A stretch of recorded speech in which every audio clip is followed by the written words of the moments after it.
como ven, entender qué es la condición homosexual nos lleva a sensibilizarnos en el tema, ¿cierto? Nosotros cuando vemos a una persona en condición homosexual, uno dice, Dios creó hombre o mujer, y entonces unos le hacen así. No, usted aquí no, ¿cierto? Entonces uno cuando entiende lo que es la conducta, uno entiende que esto es dolor humano, ¿cierto? Esto es algo, ¿no? Que esto no es porque él decidió cambiar de orientación, ¿no? Entonces yo aquí por rebeldía estoy haciendo todo lo que me están diciendo que no haga, no. Esto tiene motivaciones, esto tiene razones, poder mirar que esto tiene un contexto y que generalmente son los adultos los que hacen el contexto. Eso ya nos toca a nosotros, ¿no? Como padres y como adultos.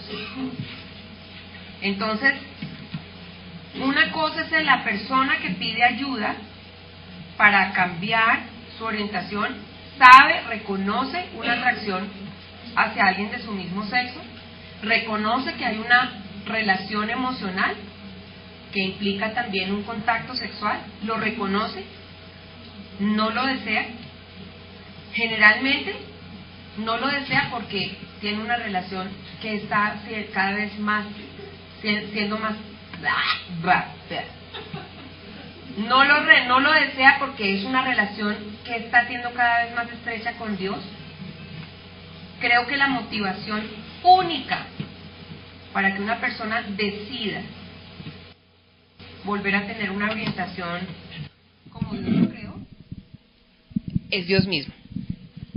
No existe, no conozco alguien que diga que por otra razón quiere cambiar su orientación. No lo conozco.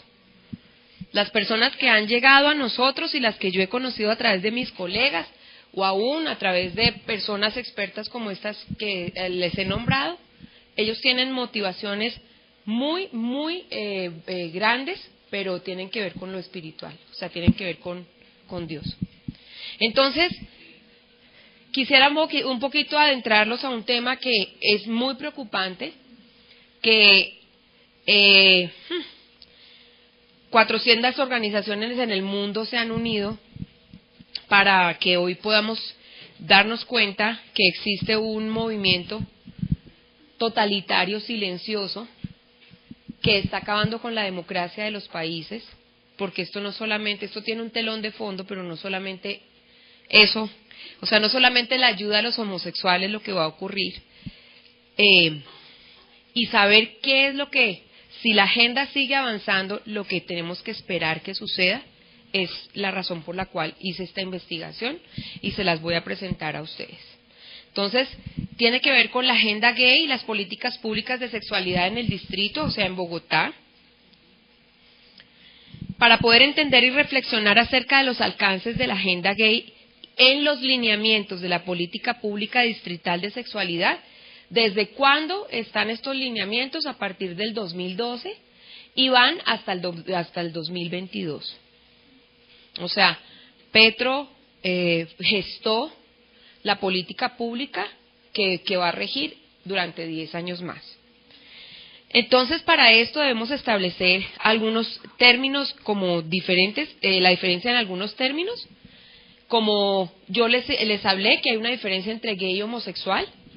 Ok, para una persona gay es un insulto llamarle homosexual. Entonces, ¿qué es ser gay?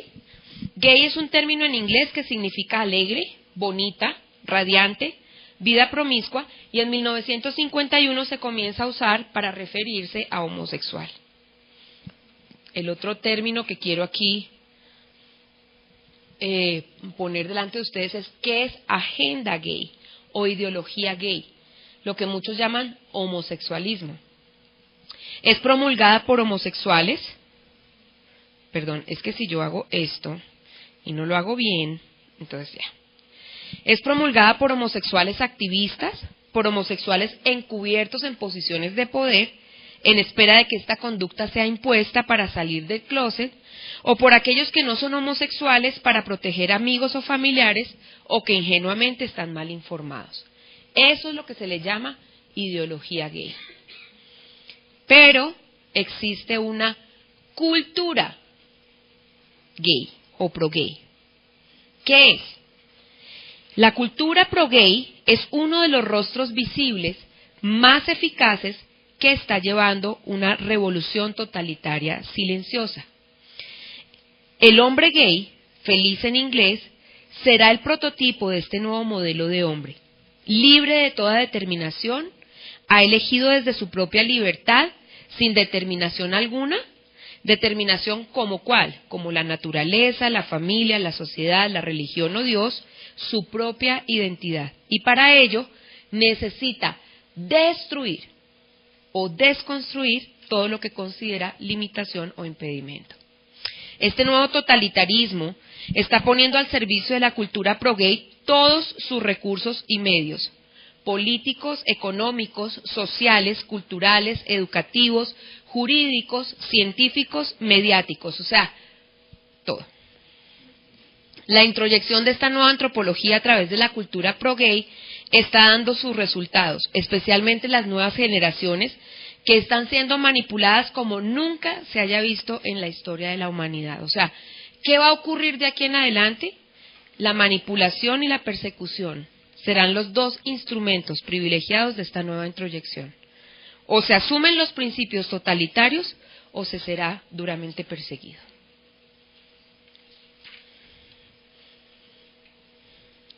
Aquí ya les hablé de la diferencia entre los dos.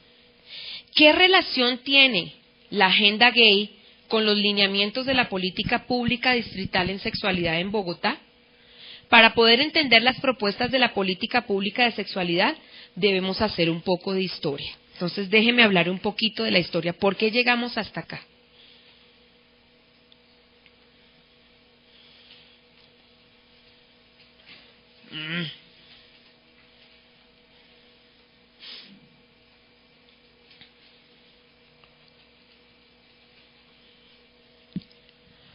A pesar de que el movimiento tuvo su origen en Europa, existe un día que marcó un hito en la historia, y ese fue el 28 de junio de 1969 en un bar de Nueva York. A partir de allí todos los años se celebra esta fecha como el Día del Orgullo Gay. Antes de esta fecha se dieron varios acontecimientos importantes que sirvieron de antesala para que este movimiento comenzara a tomar fuerza. La primera antesala fueron las propuestas del doctor Sigmund Freud, que afirmaba que las normas morales producidas por la ética moral del Antiguo y el Nuevo Testamento sobre la reprensión sexual eran las causantes de los desequilibrios y trastornos dentro de la cultura occidental. Según Freud, el hombre moderno requiere que su sexualidad sea expresada sin inhibición y sin reprensión alguna. Sobre la homosexualidad declaró que no era una ventaja, pero tampoco algo de que avergonzarse. No es un vicio, no es una degradación ni una enfermedad. Lo consideramos simplemente una variación de la función sexual. Después de los postulados de Freud, llegó Kinsey, Alfred Kinsey. Hoy existen claras evidencias del tipo de muestras y de poblaciones de estudio que este zoólogo entomólogo tomó para realizar experimentos inhumanos, masturbando bebés desde pocos meses de nacidos, niños y adolescentes, reclutando criminales, pedófilos y padres incestuosos, convictos de cárceles por delitos sexuales. Las conclusiones de sus estudios fueron las que determinaron el camino que seguiría el mundo en materia de sexualidad. Y lo hizo un entomólogo zoólogo. O sea, el entomólogo es una persona que pone nombre a los animales, a los insectos. Y a partir de los estudios de él, hoy tenemos toda la sexualidad que se maneja en el mundo fue por sus conclusiones. Entonces, Kinsey se propuso cambiar los valores morales tradicionales de las naciones cristianas y lo ha logrado a través de propuestas como defender el establecimiento de la homosexualidad y la bisexualidad, de que estas dos son orientaciones sexuales para gente normal y sin inhibiciones. Un plan para que los niños fueran educados en la bisexualidad y la homosexualidad, entrenados por miembros de generaciones superiores. Logró la separación de la identidad sexual y el género, es decir, que el hombre y la mujer no estarían determinados fundamentalmente por el sexo, sino por la cultura. También logró que el ejercicio de la sexualidad estuviera fuera del matrimonio, también la separación entre la actividad sexual y el amor y las aberraciones sexuales como normales. Y logró también la separación entre procreación y paternidad. Debido a las afirmaciones de Kinsey sobre que las víctimas de abuso sexual disfrutan de estos actos, que los niños disfrutan del sexo y que el problema son los padres y los policías histéricos quienes les enseñan a los niños que nadie les debe tocar y los inhiben de un deleite natural. Por lo tanto, no hay que criminalizar la pedofilia, el incesto, el adulterio, etc. Debido a esto, se inventó que se debe enseñar a los niños en las escuelas que la sexualidad es un continuo entre heterosexualidad, homosexualidad y bisexualidad. A partir de esta fecha, lo que empezó siendo un derecho humano a no ser perseguido, esclavizado, torturado y asesinado por una preferencia u orientación sexual, se ha convertido en un movimiento orientado no solo a legitimar la homosexualidad como una forma normal de expresión de la sexualidad, sino también para obtener derechos civiles y más aún para crear una ideología socialista que permita dar un golpe a las libertades democráticas y así someter a los países. Incluye acabar con toda forma de expresión religiosa, de valores y de ética cristiana. ¿Qué nos compete a nosotros como política pública en nuestro distrito capital? La política pública de sexualidad del distrito, en su propuesta conceptual, reconoce que los derechos sexuales implican tanto la libertad negativa contra las intrusiones, violaciones y abusos no deseados, como la capacidad positiva de buscar y experimentar placeres en una variedad de formas y situaciones. Reconoce también cómo históricamente se ha venido cambiando la definición de sexualidad, desde aquellas que la restringían a su imperativo biológico, por unas que propenden por su expresión a pesar de las restricciones impuestas por la sociedad. En mi trabajo he encontrado que existe una desarticulación entre los diferentes sectores del Estado frente a la sexualidad y la prevención, detección e intervención de la violencia sexual en los niños, niñas y adolescentes. Por un lado, se estimula a los chicos a su autonomía y empoderamiento.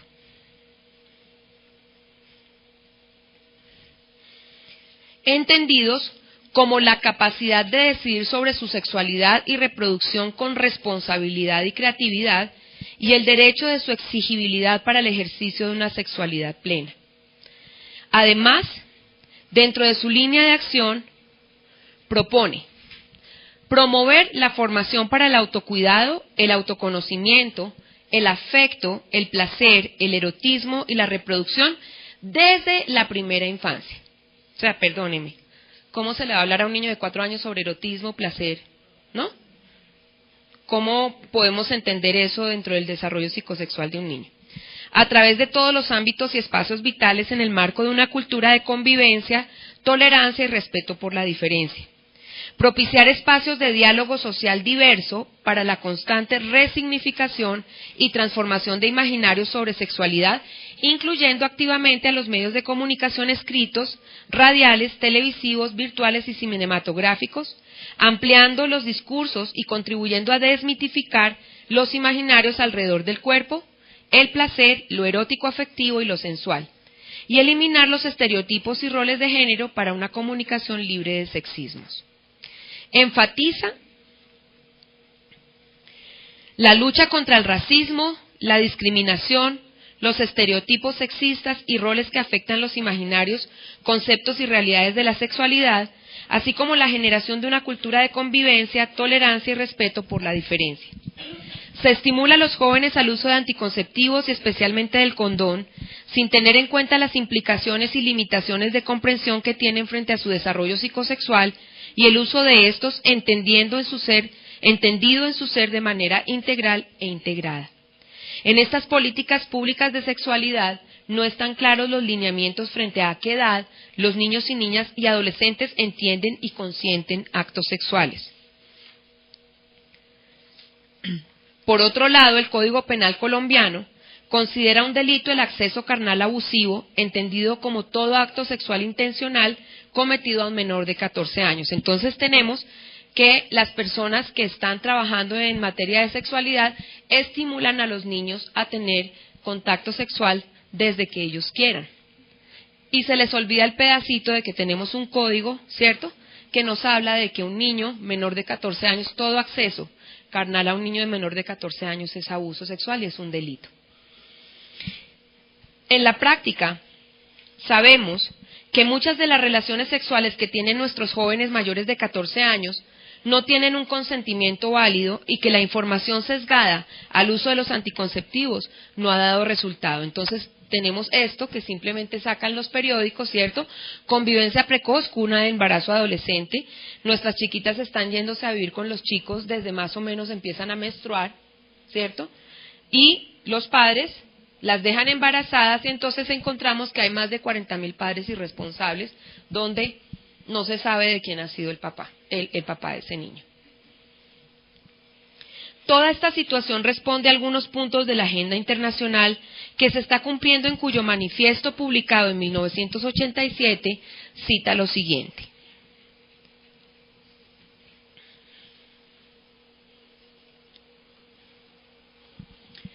Este manifiesto que se dio en 1987, inicialmente la agenda no lo catalogó como si fuera de ellos, pero se ha venido cumpliendo al pie de la letra y el manifiesto ustedes lo pueden encontrar por internet, vale la pena que lo busquen, se llama el manifiesto de Michael Swift.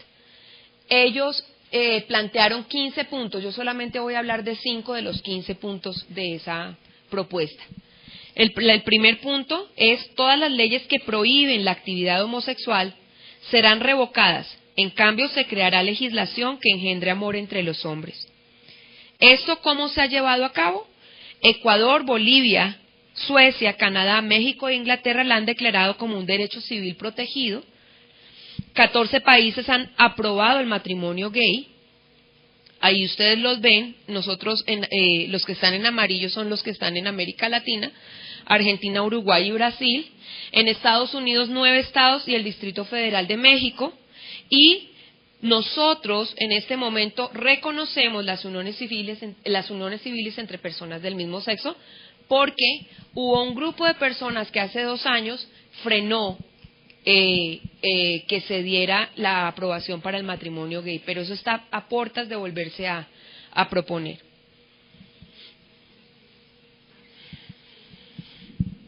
El segundo punto es: nosotros sodomizaremos a vuestros hijos, emblemas de vuestra débil masculinidad, de vuestros bajos sueños y vulgares mentiras.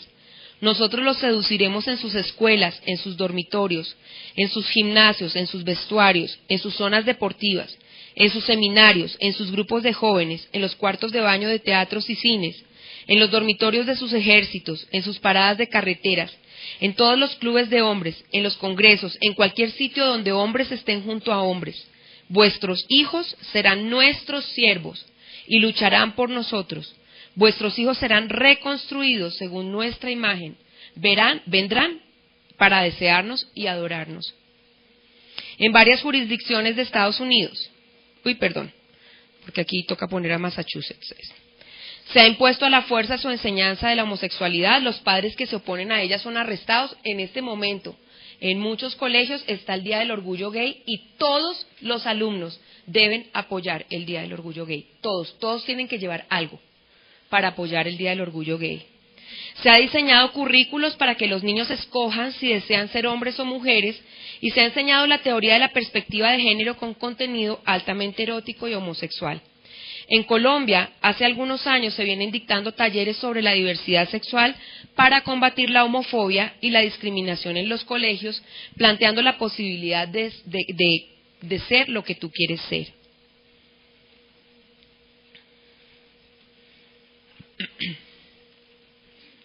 Se ha impuesto a la fuerza. Esto ya lo dije, perdón.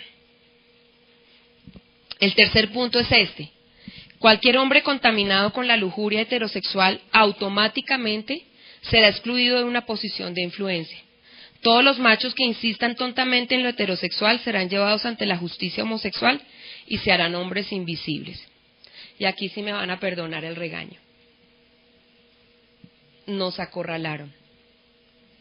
Nos tienen metidos dentro de la iglesia. Allá estamos muy cómodos. Muy cómodos. Ellos no tuvieron que hacer mucho. Ellos simplemente dijeron la iglesia que se quede metidita en el edificio. Pero a los círculos intelectuales no van a entrar. La esperanza que tenemos hoy no está en los pastores y sacerdotes, está en los profesionales. Si ustedes como pastores no empoderan a su gente y la entrenan y les hablan de esto y les abren los ojos para que podamos hacer algo afuera, yo no veo. Alguien decía dentro de uno de los entrenamientos, esto es apocalíptico, esto va a suceder. Pero ¿saben una cosa? Yo no me conformo. Yo no me conformo. Estamos felices metidos dentro de nuestras congregaciones, pensando que la gente tiene que llegar allá, tiene que llegar allá. Mire, una de las cosas que aprendí en los últimos años es que nosotros no podemos tener una división entre lo secular y lo sagrado. Cuando nosotros recibimos a Cristo, somos embajadores, somos ministros de Cristo las 24 horas del día. Y lo que estamos haciendo en los domingos, que se supone que son recibimos entrenamiento por parte de los pastores para poder ir a hacer la iglesia del lunes al sábado, lo que estamos haciendo es quedarnos al interior de las comunidades de fe. Y movemos muchísima gente los domingos, toda la gente se moviliza para tener contacto con algo espiritual. Yo de verdad les hago un llamado a ustedes como pastores y líderes. La esperanza está en los profesionales. Si nosotros no empoderamos a la gente, mire, esto lo llevé a un congreso en Perú, y una señora se levantó y me dijo, pero nosotros ¿qué podemos hacer si es que necesitamos permiso de nuestros pastores? Yo le decía, ¿perdón? ¿Permiso de qué? ¿Usted está esperando que su pastor le diga que vaya y hable?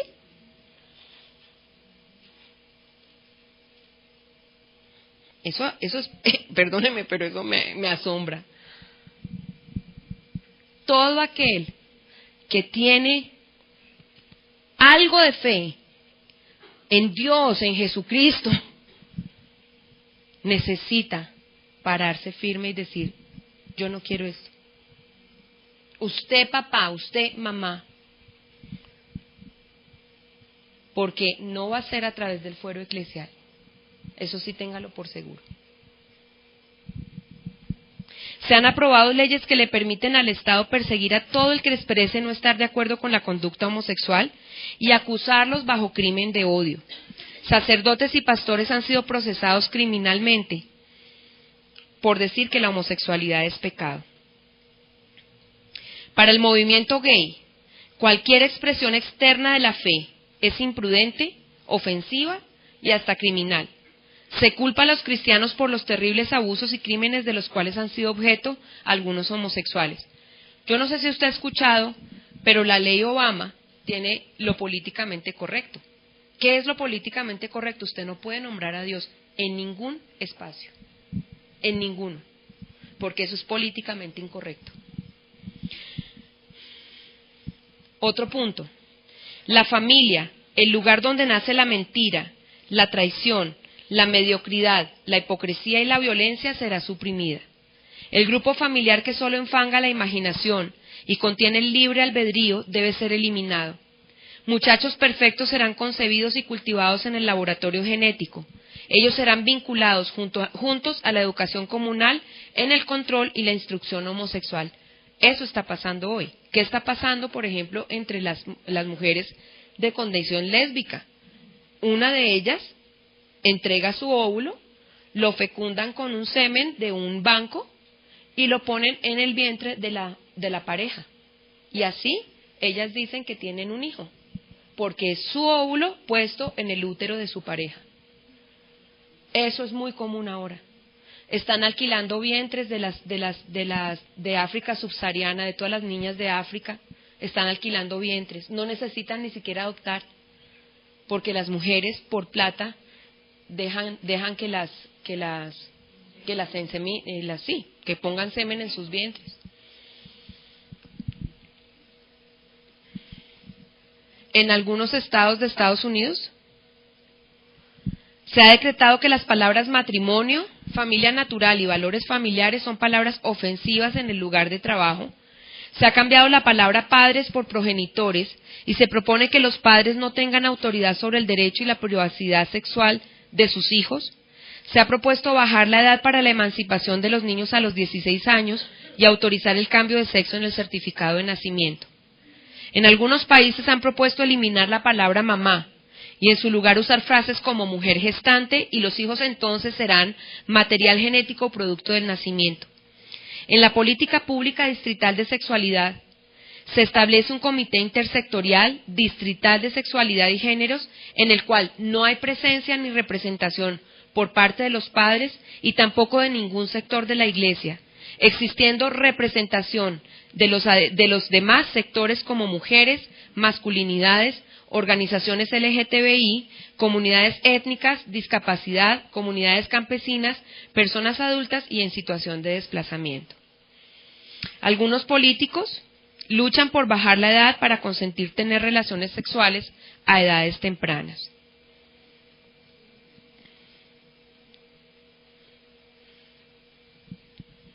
En Holanda se ha organizado un partido político cuya agenda es la legalización de la pedofilia, la enseñanza de la pornografía y la prostitución para menores. Ya es una ley, ya quitaron el delito. O sea, ya es una ley, a esa ley la llaman relaciones intergeneracionales.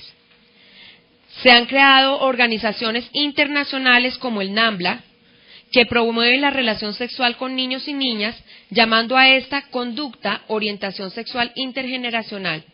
Desean combatir el ageísmo, o sea, el prejuicio hacia la relación sexual limitada por la edad, a lo que llamamos pedofilia. Aunque las activistas gays niegan su vinculación con la pedofilia, existen escritos como el de David Thorsat, que se llama Pederasty and Homosexuality, que promulgan que la liberación sexual de los niños, las mujeres, los amantes de niños, de los homosexuales en general, son parte del mismo sueño, o sea, la libertad es indivisible. Promueven que la pedofilia no es dañina cuando el menor lo consiente, y en este sentido, la APA, que es la Asociación de Psicólogos Americana, sacó un artículo hace unos años sobre que la pedofilia no es dañina, ese es el título, la pedofilia no es dañina cuando el menor lo consiente. Hubo tanta presión por parte de las mamás en los medios de comunicación que a la APA le tocó retractarse. Pero en este momento, todo el staff de la organización, que es la que dicta, la que saca el manual de diagnóstico y estadística, en donde todos los psicólogos se rigen, es gay. Todos. En Estados Unidos.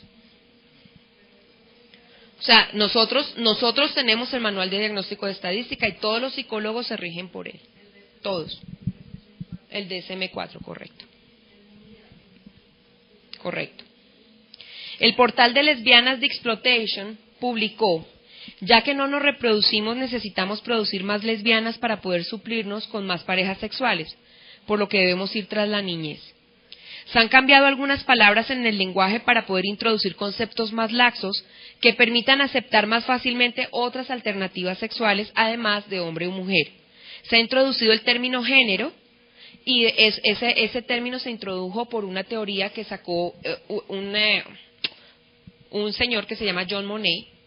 Él fue el que estableció la teoría de género. La teoría de género es un experimento con un muchacho al cual cuando nació un error médico le quitó sus genitales y entonces él empezó a tratarlo como una mujer. Y debido a esa experiencia sacaron la teoría de género. Quiere decir que yo puedo, teniendo genitales masculinos, puedo ser una mujer. Después de que sacó sus estudios, si ustedes van al internet y buscan los estudios de John Monnet, el muchacho con el que hizo el experimento se suicidó. Y ahora entonces, si tú no me aceptas, si tú no aceptas mi identidad, entonces yo me suicido. Ese es el mensaje que tienen los muchachos. Y ahora entonces también se ha cambiado el lenguaje, la palabra, se ha introducido la palabra pareja en lugar de matrimonio. Y el último punto. Todas las iglesias que nos condenan serán eliminadas. Nuestros únicos dioses son hermosos jóvenes. Nos adherimos a un culto de belleza, moralidad y estético. Todo lo que es feo y vulgar y banal será aniquilado. Hay iglesias que han optado por cerrar valiosos ministerios de adopciones ante la presión del Estado por aplicar fuertes sanciones si se niegan a entregar los niños en adopción a homosexuales. Algunos estados quieren controlar la libertad de culto y dictar qué se debe o no predicar y las condiciones en que las iglesias deben ejercer sus ministerios con respecto al fenómeno homosexual. Esto comenzó con una mujer que fue elegida alcalde en Houston. Ella ordenó que los predicadores de las iglesias más grandes de Houston es digamos, hay muchas iglesias en Houston, le tenían que pasar primero las predicaciones para que ella las aprobara o no. ¿Cómo entonces responder a esta agenda? Simplemente voy a poner algunos puntos aquí y ojalá podamos salir con algo esta noche, ¿cierto? Primero, reconozcamos que la imposición de la conducta homosexual como un sistema ideológico y de educación para nuestros niños, niñas y adolescentes, así como sus planes manifiestos de abolir la familia, desintegrar la identidad de la persona, suprimir la libertad de expresión, de culto y quitar a los padres su autoridad, no son un miedo irracional, sino una amenaza real. No es imaginaria y se está desarrollando cada vez más rápida si no es detenida. Mi llamado hoy es a la unidad, más que nunca, a la unidad en criterios y principios, rompiendo fronteras políticas y de denominación. Todos quienes conocemos los principios que el Creador nos entregó frente a la identidad humana, la familia y el desarrollo de la sexualidad, debemos trabajar por crear puentes en común como la defensa de la identidad de los seres humanos, la familia, los niños y los jóvenes de esta generación y las siguientes, y el derecho constitucional que tenemos para expresar la libertad religiosa, de ética y de valores cristianos. Yo creo que ya es tiempo de dejar de estar trabajando cada uno en su pedacito, ¿cierto? Ya es tiempo de que nos unamos y esta unidad tiene que ser la Iglesia de Cristo. Yo propongo la unidad en 4 frentes que tienen que ver con la identidad de los seres humanos, la familia y el futuro de nuestros niños y nuestros jóvenes. Y esto va a implicar que la Iglesia deje de ser tan sectaria como lo es. ¿Dónde está el médico? ¿Dónde está el abogado, el psiquiatra, el psicólogo, el genetista, el papá, la mamá que desde su competencia hace presencia en los círculos intelectuales que deciden sobre estos temas y genera diálogos responsables y sustentados en los principios de la moral y la ética cristiana? Esto es lo que en la consulta de eclesexualidad se llamó hacer incidencia frente al Estado. Nosotros hicimos hace 2 años una consulta de aquellos que en nuestro medio de fe trabajábamos en sexualidad y en prevención en todos los ámbitos y trabajamos en torno a 4 temas: abuso sexual, aborto, VIH-Sida y homosexualidad. Y sacamos algunas conclusiones. No las tengo aquí, pero si usted quiere tenerlas, hay un libro que habla de las conclusiones de la consulta. Esto es lo que en la consulta de eclesexualidad se llamó hacer incidencia frente al Estado, pero también al interior de nuestras comunidades. Para aquellos que piensan que no podrán tener ninguna injerencia profesional, ya es imposible ser indiferente. Una de las formas de ayudar es informar a las comunidades sacando a la luz las verdaderas intenciones de la agenda, porque es que nos vendieron el pedacito de que ellos tienen derechos y tienen derechos civiles, y no dudo que ellos tienen derechos civiles, cualquiera de nosotros como ser humano los tiene, pero nos vendieron ese pedacito.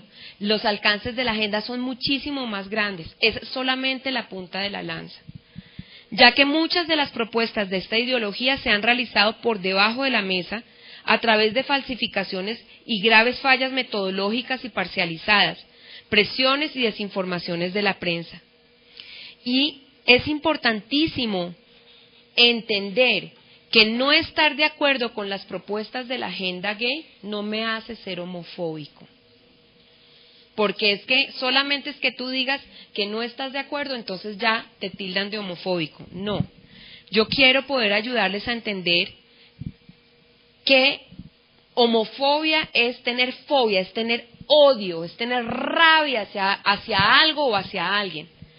El no estar de acuerdo y poder exponer con libertad mis criterios no me hace ser homofóbico. Entonces podríamos utilizar un término que Peter Saunders, el director de Salud Pública del Reino Unido y secretario general del Christian Medical Fellowship, empezó a utilizar, y es la palabra homoescéptico. ¿Qué es homoescéptico? Aquellos que no odiamos a las personas homosexuales, pero que creemos que es posible el cambio, podríamos adoptar el término homoescéptico. La organización que Peter Saunders representa es una organización británica de 4.500 médicos y 1.000 estudiantes de medicina. Este hombre dice que el término expresa que la homosexualidad no está genéticamente determinada, la orientación homosexual se puede cambiar, la orientación sexual no es una característica biológica como la raza, el sexo o el color de la piel, y se puede ofrecer ayuda a los que quieren resistirse a esos sentimientos y suprimirlos. Entonces, frente al tema de la agenda, pues hay mucho que hacer.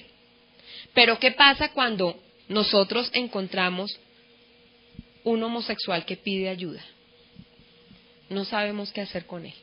Esa es la realidad. Esa es la realidad. Es absolutamente necesario recordar que no todos los homosexuales son gays y que muchos de ellos no están contentos con su orientación. Es más, el activismo gay está impidiendo a los homosexuales que están luchando con la orientación sexual invertida y no la desean poder tener ayuda para salir de la condición. Creo entonces que uno de los puntos más importantes concluidos en la consulta nacional se hace relevante en esta pregunta, y es este: no discriminar ni condenar.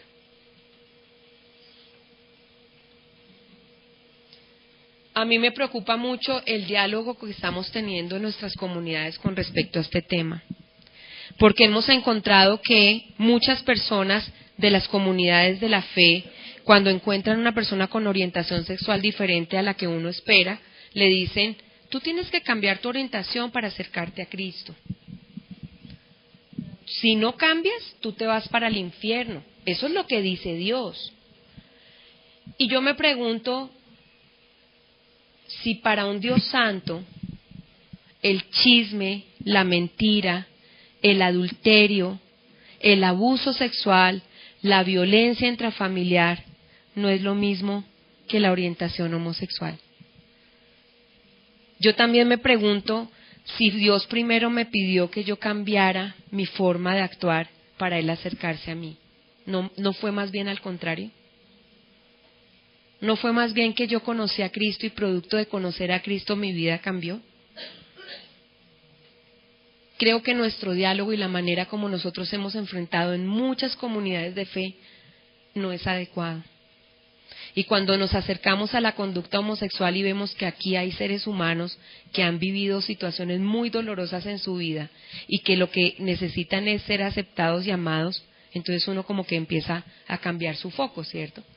Pero entonces dicen, pero ¿cómo hago? Porque no solamente necesitamos amarlos, sino que ellos quieren ir más allá, ¿no? Quieren hacer muchas cosas con nuestros niños y quieren también adoctrinarlos.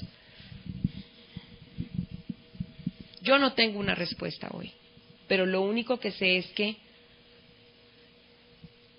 si nosotros que tenemos una identidad sexual bien puesta, ¿cierto?, pudiéramos acercarnos a la persona que tiene una orientación homosexual y amarla con el amor de Jesús y abrazarla y decirle: tú no vas a ser mi novio, yo quiero que tú sientas el abrazo de una mamá, sientas el abrazo de un papá. Tuve la oportunidad de estar con el pastor José Lingo, que es uno de los representantes de la Iglesia Bautista aquí en Colombia, y él decía: mire, ¿sabe qué necesita ese chiquito homosexual? Que su papá lo abrace, haga la labor del papá, abrácelo, conténgalo. abrácelo, que él sienta que ese abrazo viene de un hombre que le ama con respeto y no que lo va a abusar ni que se va a acostar con él. Eso que él dijo me llamó la atención porque lo leí en el libro de William Consiglio. William Consiglio decía, yo no quería acercarme a los homosexuales porque yo alguna vez había tenido me había gustado cuando era joven una persona de mi mismo sexo y yo decía, yo no soy homosexual y le huyo a eso. Pero cuando él entendió el dolor que representaba y todo lo que implicaba esta lucha interna con una atracción sexual al mismo sexo, y él, con su identidad bien puesta, pudo abrazar y pudo contener, él se dio cuenta que mucho de lo que necesitaba era eso, poder abrazar y contener al otro y aceptarlo. ¿Cómo lo podemos hacer en nuestras comunidades de fe? Mire, en Chile hablaron de tener una pastoral. Hay que tener personas entrenadas en esto. Yo reconozco tremendamente el miedo que tenemos a tener una persona dentro de nuestros grupos de jóvenes que se están formando su identidad. Yo entiendo esa preocupación, pero Dios nos tiene que dar herramientas y salidas. O sea, Dios necesitamos tener herramientas para poder, en vez de rechazarlos y hacerles así, no me contamines, cuidado, me contaminas, ¿cierto? Tener espacios donde realmente ellos puedan sentir que encuentran un espacio en una comunidad que debería ser terapéutica. La comunidad de la fe es una comunidad terapéutica. Les dejo la inquietud.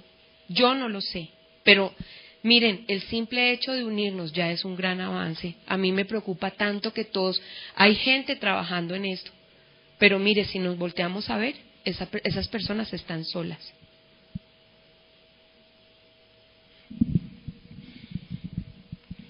Dios nos rescata y nos permite conocerle para cambiar nuestras vidas. ¿Por qué entonces pedimos al homosexual que cambie para ser salvo? Lo que Dios no permite es que, habiéndole conocido y disfrutado de su gracia, insistamos en permanecer en el pecado y no le permitamos transformarnos. Una de las conclusiones de la Consulta Nacional de Eclesiasexualidad presentada en las memorias es la siguiente: el concepto de quebrantamiento relacional y sexual nos ubica a todos en una misma condición. Por lo tanto, no es solo la persona que se identifica como homosexual quien necesita ser restaurada, sino toda la humanidad. Todos estamos incapacitados para amar correctamente. Por eso necesitamos la ayuda de nuestro Padre Celestial. Quisiera terminar con un texto que cuando yo me di cuenta de todo esto y yo dije, ¿qué es esta locura? ¿Para dónde vamos? ¿Cierto? El Señor me regaló este salmo y lo creo con todo mi corazón. El Señor frustra los planes de las naciones, desbarata los designios de los pueblos, pero los planes del Señor quedan firmes para siempre, los designios de su mente son eternos. El Señor observa desde el cielo y ve a toda la humanidad. Él contempla desde su trono a todos los habitantes de la tierra. Él es quien formó el corazón de todos y quien conoce a fondo todas sus acciones. ¿Por qué el Señor nos está poniendo en esta encerrona? ¿Qué quiere Él enseñarnos? Porque a Él no se le ha escapado de las manos lo que está pasando. Pero yo creo que sí hay una enseñanza para la iglesia. ¿Qué quiere Dios enseñarnos con todo esto?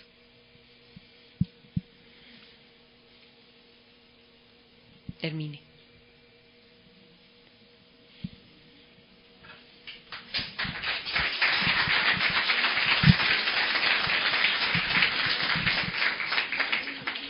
Muchas gracias, Katy, por ese tiempo. Llegó una pregunta, yo creo que hay más preguntas por ahí. ¿Alguien tiene alguna pregunta? ¿Sí? Bueno, tenemos unos minuticos porque luego tenemos unos anuncios.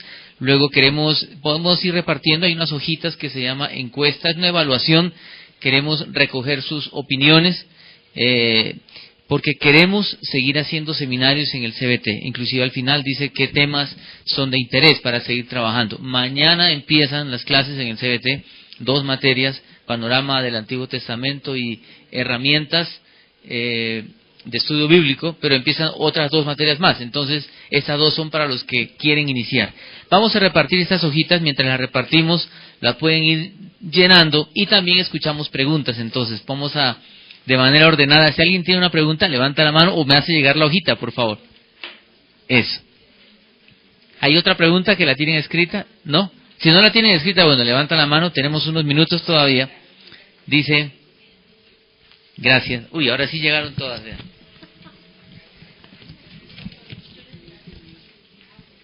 Bueno, la primera pregunta dice, en el caso de que no es posible involucrar a los padres biológicos en el proceso, ¿es posible tener padres sustitutos en el cuerpo de Cristo para el proceso de sanidad? Sí. Sí. Y ojalá padres que como si fuera un hijo, ¿cierto? Que se involucren incondicionalmente con él. Sí, claro. O sea, dentro de los trabajos en abuso con víctimas, hemos encontrado que uno de los factores de resiliencia más grande que tiene un ser humano es tener una persona que se involucre con él, o sea, se lo ame como amaría un padre a un hijo. Otra pregunta muy puntual, dice, cuando conoces el curso específico, el caso específico de un familiar que no quiere ayuda, ¿qué hacer? ¿Se le puede llevar con alguna excusa diferente a una terapia? No intente, porque causa un daño tenaz, y ese es el tipo de personas que se van a la comunidad gay a decir, yo, aquí, usted va a tener que aceptarme como soy. No lo haga. Deje que, uno a veces dice, ¿y Dios cuándo actuará? Ore por él, ámelo, pero mire, he tenido casos de papás que están luchando entre la conducta homosexual de alguno de sus miembros de la familia y sus hijos. Entonces aquí poner límites es una cosa muy compleja, porque sí, yo te acepto como ser humano, tú eres mi familiar, yo te amo, eso no va a cambiar mi amor por ti, pero hay límites. Porque yo, por ejemplo, yo no voy a dejar que mis hijos vean que tú te relacionas con una pareja homosexual. Entonces, si logramos entender que aquí necesitamos límites, ¿sí? Y que nosotros como familia no vamos a permitir que nuestros hijos vean tu relación con tu pareja y así nos podemos llevar bien, pues creo que con respeto nos llevamos, pero es que el problema aquí no es ese, aquí es, si tú me aceptas, aceptas todo lo que yo soy.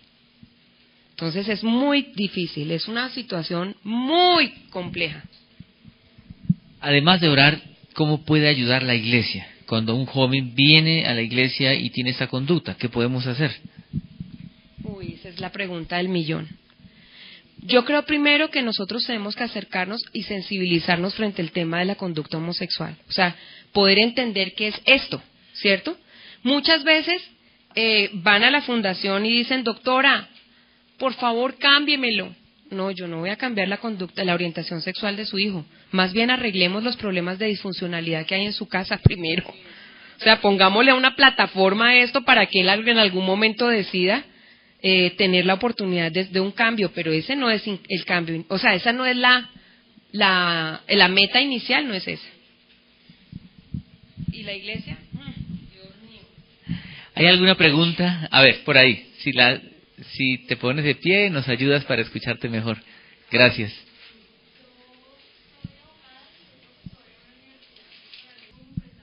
Mira, la condición del hermafroditismo, ayer tuve una clase sobre hermafroditismo. La condición del hermafroditismo es muy rara. Ellos están haciendo uso de los casos más raros para poder legalizar su situación. Es muy rara, pero mira, genéticamente una persona tiene en cada célula de su cuerpo determinado su sexo. O es XX o es XY, no hay otra forma. Hay algunas que son XXY, que son los hermafroditas, pero ahí tenemos otro recurso, y es que si tú haces una ecografía pélvica, tú vas a darte cuenta qué órganos tiene el niño. ¿Sí me entiendes? O sea, genética, ni físicamente, ni médicamente podemos decir que la condición intermedia, que es el I del LGTBI, es una condición loable para decir que hay una condición homosexual.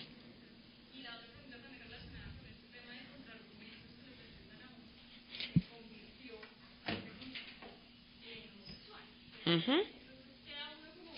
Te voy a mostrar algunos estudios que pueden ayudarte, porque mira, los estudios no salen empezando porque la agenda coge de este estudio una cosa, de este estudio y revuelve todo, ¿no? Y resulta que eso no puede funcionar así porque entonces la metodología del estudio está mal, ¿cierto? Pero te voy a mostrar algunos estudios que a nosotros nos hacen ser escépticos frente al tema de que las parejas que se unen en matrimonio funcionan y funcionan perfectamente. Entonces, por favor, perdón, yo aquí me quité todo esto y no me acordaba que esta parte existía. No, fue que yo lo quité.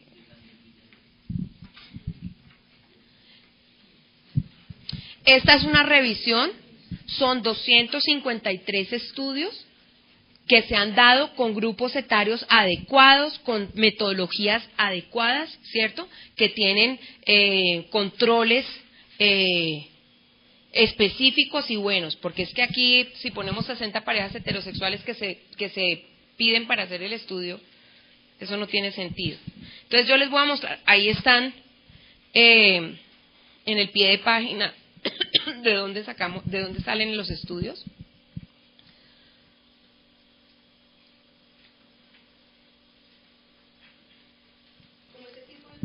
Pero tú tienes un jardín cristiano, o sea, tu énfasis es un colegio que tiene principios de fe.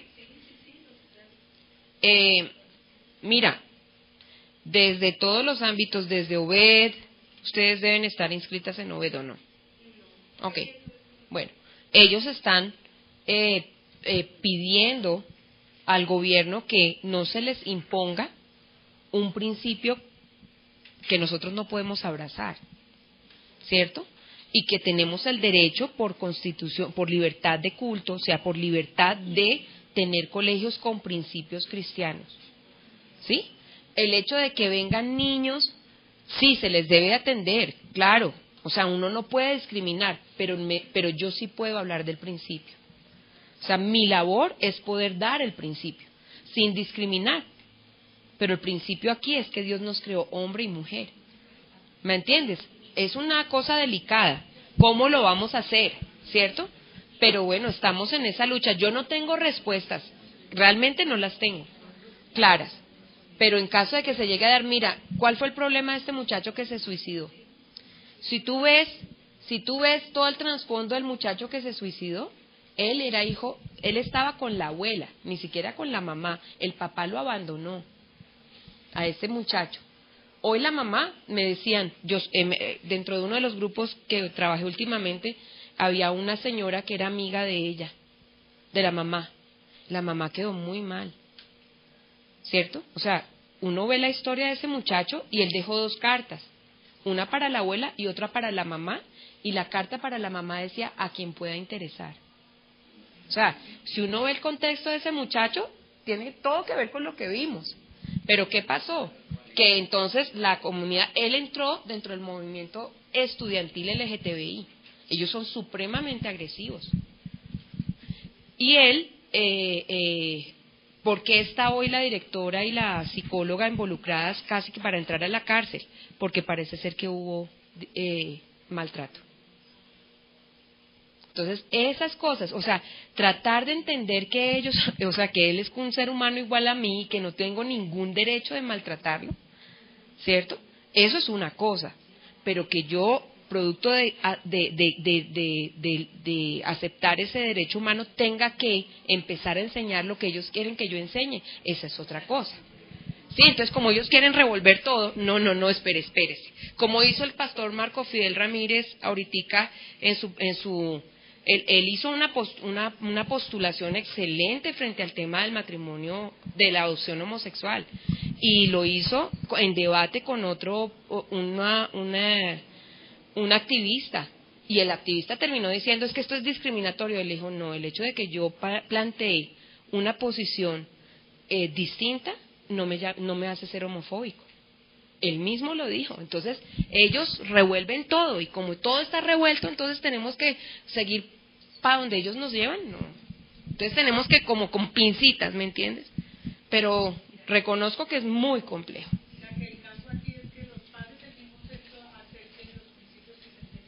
Correcto. O sea, esa es otra cosa. Los colegios manejamos, nosotros tenemos un enfoque cristiano.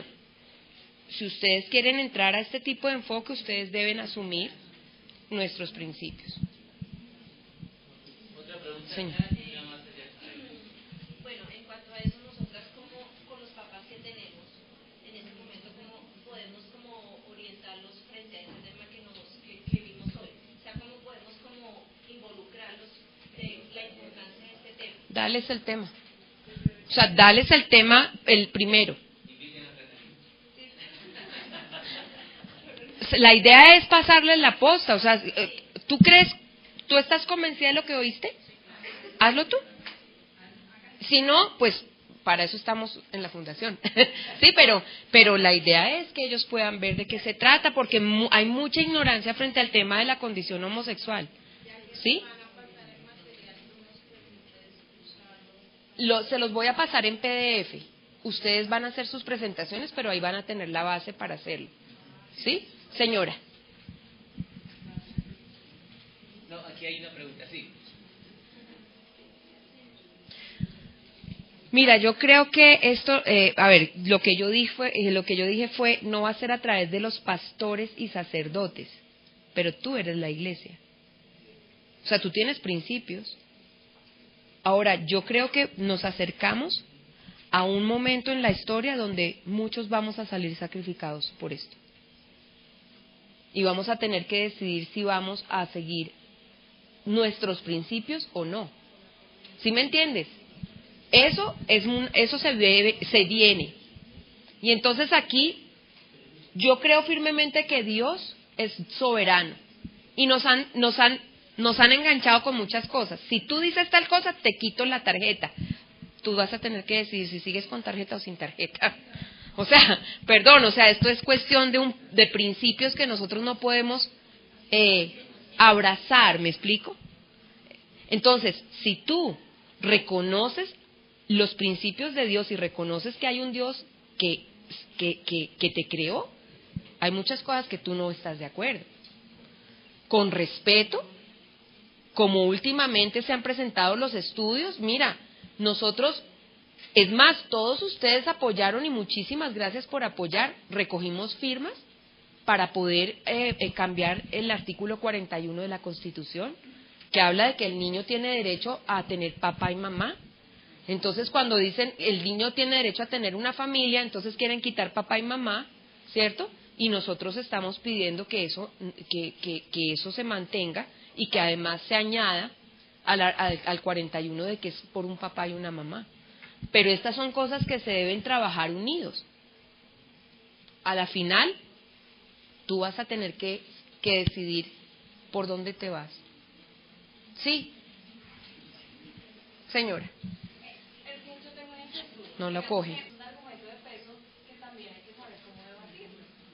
Mira, yo no voy a entrar en el proceso de debatir todo lo que la agenda gay dice, porque sencillamente estamos hablando, tenemos un abismo en medio. Yo lo que sí creo es que Dios nos dejó principios muy claros. Los principios de la sexualidad humana están en el capítulo 1 y 2 de Génesis, no más, porque el capítulo 3 fue el pecado, y el pecado distorsionó todo lo que Dios hizo. Entonces esto no es la parte cristiana, esto es, tú tienes convicción de que Dios te creó y cómo te creó. Si tú tienes convicción de cómo Dios quería hacer las cosas, todo lo que estás viendo en la cultura es una distorsión de lo que Dios quiso. Y ahí tú vas a tener que decidir para dónde te vas. Pero yo te aseguro que Dios dice en su palabra que sus principios son eternos y que tú te puedes estrellar con ellos las veces que tú quieras y tarde o temprano te vas a tener que devolver. ¿Por qué? Porque están y van a permanecer por los siglos de los siglos. Hasta aprender eso, ustedes van a tomar sus propias decisiones. Entonces yo no voy a argumentar contra los estilos de familias que hoy hay. Ese no es mi argumento. Mi argumento tiene que ver como por naturaleza fuimos creados.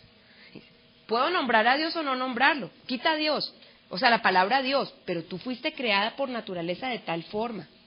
Y quitar eso, o sea, salirse de eso, trae consecuencias.